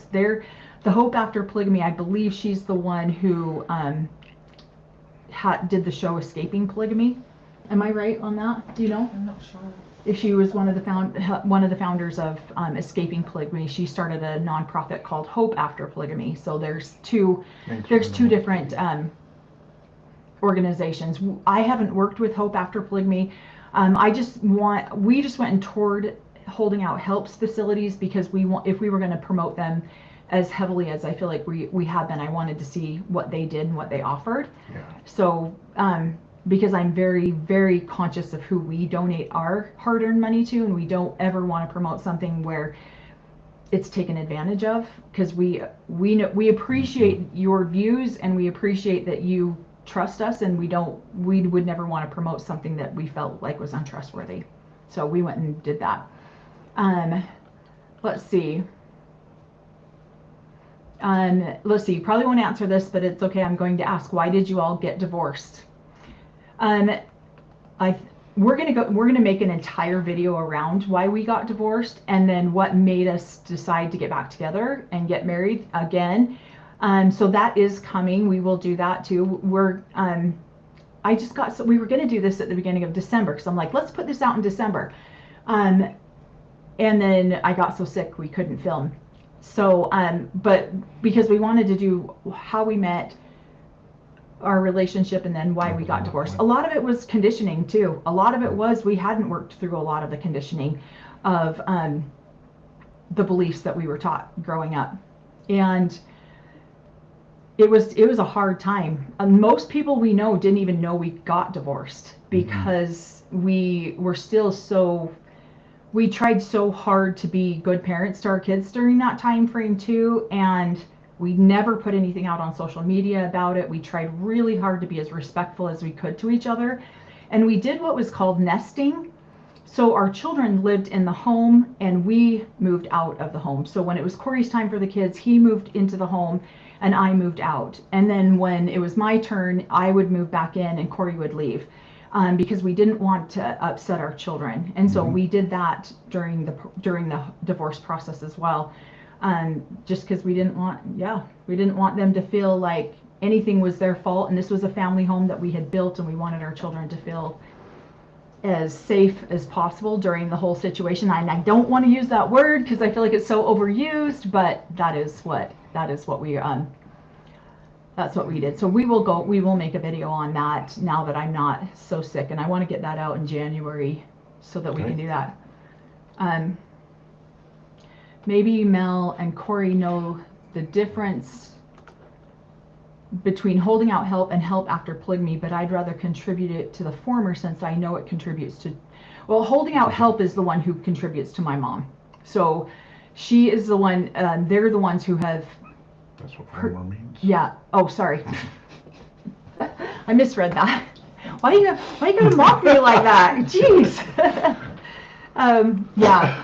So that's, and they have again provided the attorney for my mom, which has been amazing, because most women don't have, and not to fault these women for having show money, but that's not the reality for 99% of people who live polygamy. That's just not the reality. And let's see. Oh, I wonder if Mary had her phone on speaker and muted. I didn't even think about that. We're gonna go rewatch the episode now so that we, after we're done here with the live, so that we can make notes for our recap. Let's pay attention to that. I didn't even think about that. Do a GoFundMe. We all want to see your mom get a new house and a car instead of having and still have money left over. That will drive your dad bonkers. That's just a little benefit to it too. That's so funny. My mom laughs. That's one of the hard things for my mom is that there's a level of humbleness that comes with a GoFundMe too. That's kind of we're just trying to take all aspects into consideration when we do it. Yeah, exactly. The only bad thing about a GoFundMe is that they take a portion of the funds. And that's very true. When my brother passed, we did a save or something like that. I can't remember what it was. And then they said that they don't do any fees, and then they did. And then we still lost a huge chunk of that money. So let's see. They followed me for a whole year. The Give, Send, Go? They did. And sent me prayers. Here, hold on. That organization did check on me for a whole year, sent me Bible verses, condolences every week, and they just wanted to be sure, every day for that year that I was okay, and I really, really appreciated that. Yeah, that one was a great one. Thank you so much. Random Old Lady says, donated to Holding Out Help before Christmas. Thank you so much. We really do appreciate it. And I know Tanya, the owner, really appreciates it too, because this was a really hard year for them. And she said she hit a point where they didn't know if they were going to be able to keep their doors open in October. And so I know that all of this is going to help them. She was like, I couldn't believe that we'd finally hit a point where we might have to close our doors. And that's another reason we've pushed them out so much. Goldie Hawn's son had a show about that nesting a few years back. That's awesome. Yeah, it worked for us. Yeah, we were serious about wanting to, if we were going to go through the divorce process, to do it right. And so we went and took classes about divorce, about co-parenting. Cody, there's a place where you can go learn all this Cody stuff. Brown. But yeah, how to co-parent, how to behave, and how it really impacts the children, and what you can do as a co-parent to create the least amount of damage through post-divorce. So yeah, and that just seemed to kind of work for us at the time, and so yeah, we kind of just put it together and did the nesting. So at that time it was going to work the best for us. So yeah, and it worked really well for our kids because they weren't displaced severely, and then we did end up working things out. And so yeah, a lot of people were just like, we had no idea.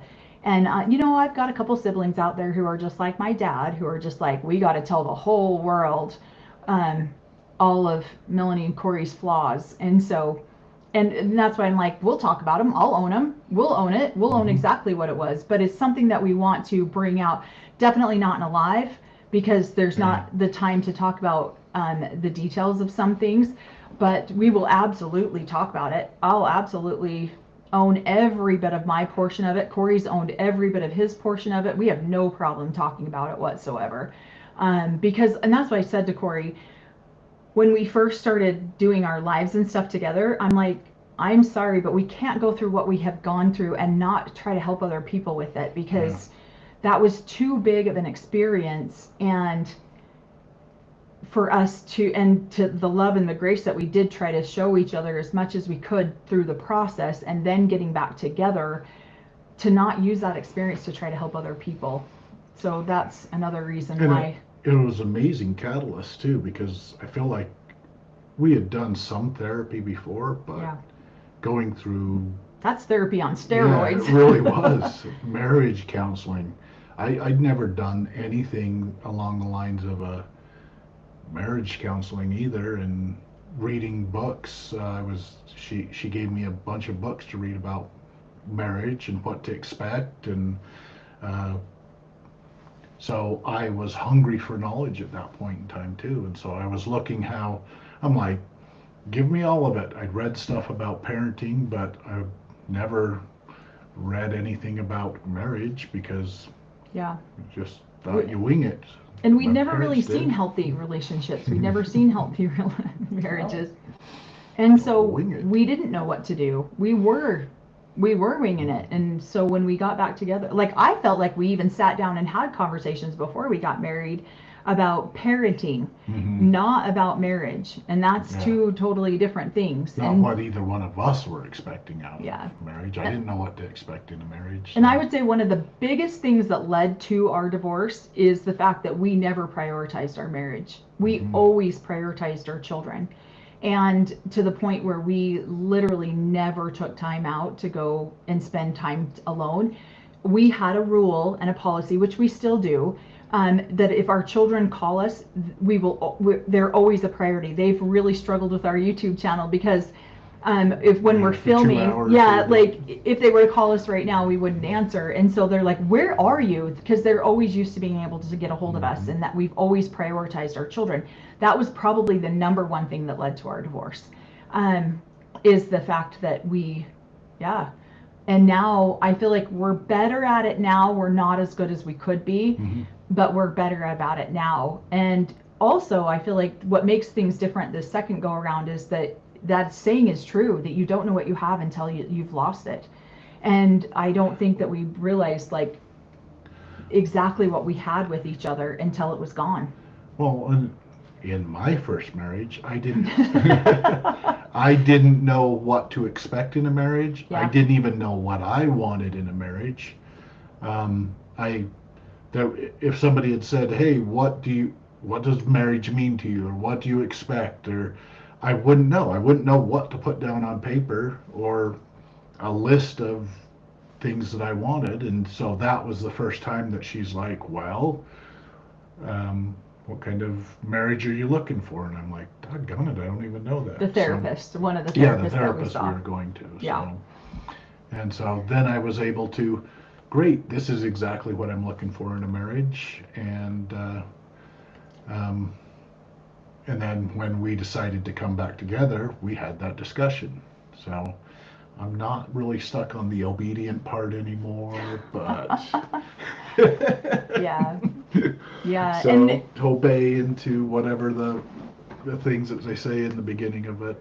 So well, and honestly, because this is why when we watch Sister Wives, we watch it from a child's perspective. And so our priority growing up, or our priority being parents, because we did feel the crushing weight of being, raised in this religion, and how, especially me being a girl in this religion, and how children just didn't matter. And we've said this a million times on our channel. Children are the collateral damage in this religion, and we were so determined to not let that happen to our children that we didn't nurture and take care of our relationship. And now I feel like we're super appreciative. He still bugs me sometimes. I was telling him as we were Christmas shopping last week, I was like, you know why our relationship works so well? Because I blow up and you don't take it personally. And then you're just like, okay, are you fine? And I'm like, I'm fine. And then we carry on our way. So so I really do feel like we make it work really well. And we don't just make it work, we now really genuinely appreciate each other and love each other for what we have now, because it could have been gone. And then we wouldn't be cute little old grandparents together. And we love being grandparents together. They're fun. Yeah, bagpipes are not an indoor instrument. No, I just saw that same comment. Yeah, I play the chanter to practice, and she didn't like the chanter. I usually played the bagpipes outside. I haven't done it in years. I need to dust off the old pipes and play them again. I practice the chanter all the time just to keep my fingering up. Yeah. Jesus, Cory. Okay, we're going to answer a couple more questions, and then if you can believe it, we've been going for almost 2 hours. which just seems crazy to me. Dang. And somebody said, I appreciate that comment so much. She said, I'm glad that you got back together. I don't even know you, but you're a blessing to me. Thank you. I hope that we can take what our experiences with that and really give other people hope. Especially in a world right now where people, I'm gonna go off on a little soapbox for a second, where marriage isn't, and I don't care what form of marriage you have, whether, I don't care. People don't, what's the word that I want? I feel like it's okay to make fun of your partner. It's okay to complain about your partner all the time. We don't really appreciate marriages the way that we used to. They're not considered, we don't have the reverence and respect for marriages that we used to, or that felt like society. Well, I don't even know if society's ever had that. I feel like it's almost like funny to make fun of your partner, and I've always struggled with that. And so I've always wanted to, like, we have made a pact, even when we first got married, that we wouldn't talk negatively about each other to other people. And because I would never want somebody to be angry with him like that. And so we just always, that's one thing we have done throughout our entire marriage. Mm-hmm. But I just, like, if there can be hope for a good marriage, then I would love to be a part of that conversation, not a part of the conversation of my husband sucks because, or my wife sucks because, Mm-hmm. And so I really try to appreciate people in my life that have healthy, happy marriages, and they're not afraid to talk about that. So yeah, and ask them what works for you, type thing. So yeah. And I have like I have a friend, and I deeply appreciate watching her social media about her wife. They're two women, and I just have deeply appreciated watching their relationship because of how nurturing and kind they are to each other. And so I have really I respect when people love each other. I love love. So let's see, would you ever interview Cody and Robin? No, I don't think I'd waste my time. Mm-hmm. I mean, I feel like they're so toxic that I wouldn't waste my time on that. So Yeah. I don't think they'd ever even ask. That would be torture for them to be put in the same room as me, to be interviewed by me. I don't rank high enough, so there you go. And I just, yeah. So they might take an interview with Melanie because she is the prophet's daughter that has been written out of the Facebook. But the book of face. Did you hear him say that earlier today? Yeah. He's like, well, I got written out of the book of the Lamb of God. You got written out of the face of books. The book of face. The book of face, yeah. I got deleted off Facebook. Thank you so much, Jody, for that super chat. Let's see. It says, Mel's mom, I meant, doesn't the mother take any part about the explaining of the ceremony and the wife's duties? Oh, I see what you're saying. That's the hard part, right? I didn't understand a lot. Okay, yeah, here, why don't you say that? When I had Melanie, or when Melanie was old enough, I still didn't even understand a lot. It took me years to understand what was happening. So, I don't know, I'm not going to be really hard on a lot of these young women because they're doing the best that they can with what they have, and when you trust your husband that it's being explained properly, and it wasn't. There's a lot that now I look back and I'm like, oh damn, but it is what it is, and hopefully we can go forward and continue to help one another and to help any others that need help, that need encouragement. That I'm just praying that this lawsuit will give the women the courage to take a stand for themselves and their family, their children. So thank you for all your support. Yeah, no, we definitely. I've had my quota of her too. So somebody says they don't want to interview Cody and Robin. Corey's already met his lifetime quota for Robin interaction and Alice interaction, so we're good. And then, yeah. Yeah, if this is the brother I think it is, my arranged marriage has lasted 28 years now. You married up. Just kidding. I adore him. He's one of my favorites of Corey's brothers, and he definitely married. Definitely got a sweetheart of a wife. Corey, would you ever interview Alice for the channel? Quota. Nope, Well, he's filled his quota with that too. So. Which Alice? My Alice? Your Alice? Okay, so let's see. Thank you guys so much. Let's see. I do want to read this one too. They trick people into committing to a lifestyle they're actively prevented from understanding, and having kids in that mystery too, but making sure that they're scared of everything else. That's how it feels. It genuinely feels that way.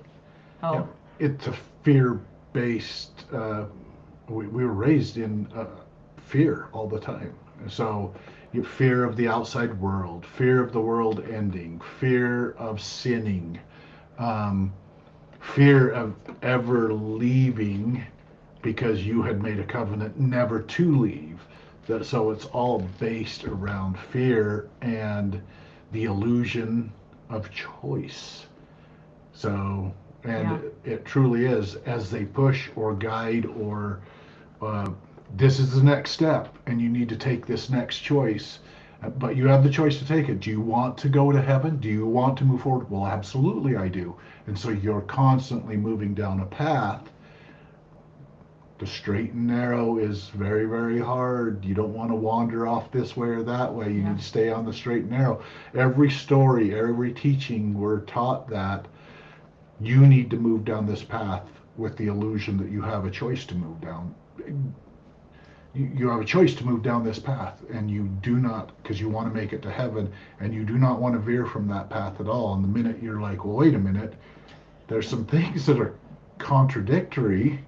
And no, you just need to have faith and believe. And so as you leave their path that they've chosen for you and actually start to make true choices for yourself, then you're condemned for it and damned to hell for it. So yeah, I love the way that Rosa says this.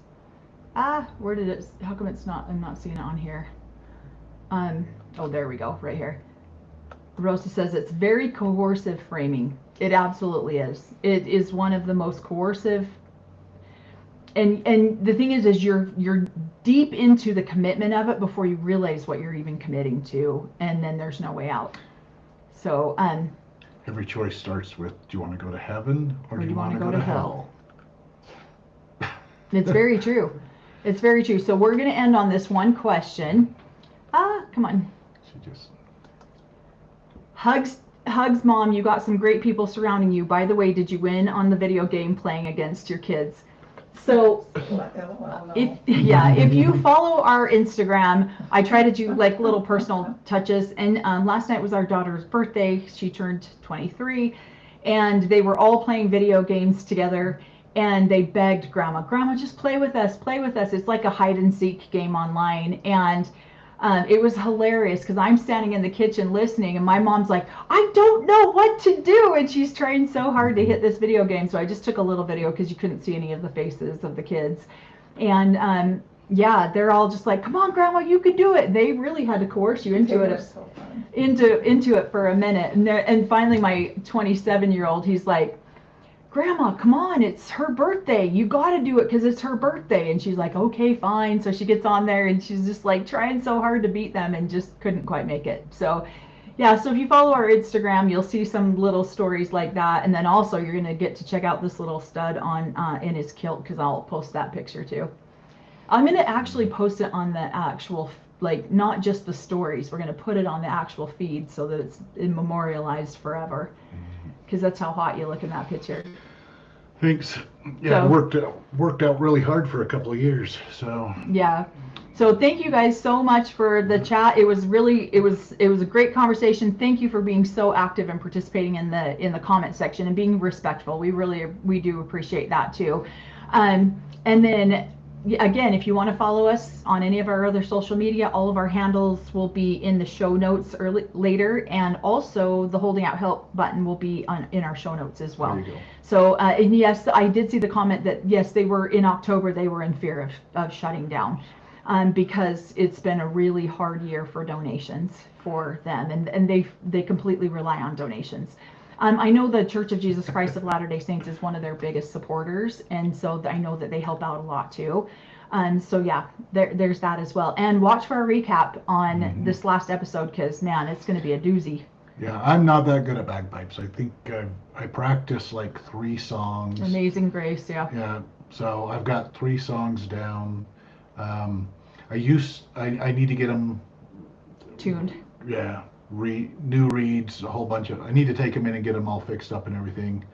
And so, but yes, I practiced an Amazing Grace because I was going to play it for one of my aunt's funerals. So yeah. So and then. So we're gonna do Scotland eventually, and all of our Scotland people who are on here, we would love to. I really appreciate do people. Say hi to everybody. Yeah, who play very well. So yeah, I can get through one song before says, my breath runs out. Go ahead. Corey's going to start a kilt club, a kilt cult. Yeah.